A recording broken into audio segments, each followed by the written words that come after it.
Gli atti di notifica sono quasi pronti, credo veramente che ormai sia una questione di settimane. Azione di responsabilità nei confronti degli ex vertici di Veneto Banca ormai in porto. L'annuncio dalla voce del presidente Massimo Lanza dall'assemblea dei soci a Villa Spineda.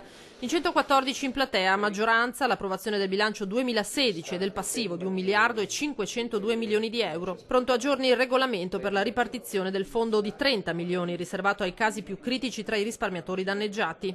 Abbiamo pronto, ormai una questione di giorni, il regolamento per il fondo disagiati di 30 milioni e sarà un fondo che noi gestiremo, poi faremo una presentazione ufficiale, ma gestiremo con estrema attenzione proprio per i casi singoli e individuali di grande disagio. Numeri altamente negativi quelli del bilancio, dice l'AD Cristiano Carrus. La situazione resta incerta, persi 4 miliardi e 300 milioni di raccolta diretta, vale a dire conti correnti, ma i clienti che se ne sono andati sono solo il 5%. Un altro segno di speranza, aggiunge Carrus, viene dall'offerta di transazione. Chi l'ha sottoscritta, 55.000 azionisti per 140 milioni, ha lasciato i soldi in conto, nessuna fuga e per l'AD è un buon auspicio per il futuro. Parlano gli azionisti, ex dipendenti che cercano di dare la scossa. Bisogna fare formazione e bisogna fare formazione non solo con i dipendenti, ma anche con i clienti, bisogna spiegare cos'è la finanza. Dipendenti di oggi. Siamo stati il punto di riferimento, spesso l'unico, per migliaia di clienti e soci disorientati, disperati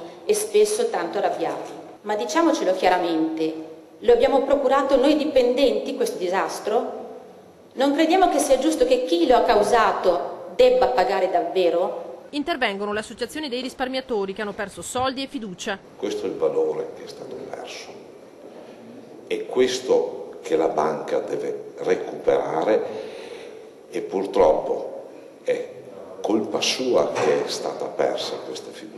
Nel piano industriale 2017-2021 priorità la fusione con Popolare di Vicenza, inarrestabile secondo Marco Dell'Antonia di Fondo Atlante. Passaggio fondamentale rimane il via libera dell'Europa alla ricapitalizzazione che Vicenza si augura arrivi per metà maggio. È un auspicio che ci facciamo tutti, sicuramente i tempi che noi stiamo provando ad immaginare sono veramente molto brevi, però non stiamo noi guidando la macchina e quindi ci facciamo di tutto perché la macchina arrivi nel tempo più presto possibile.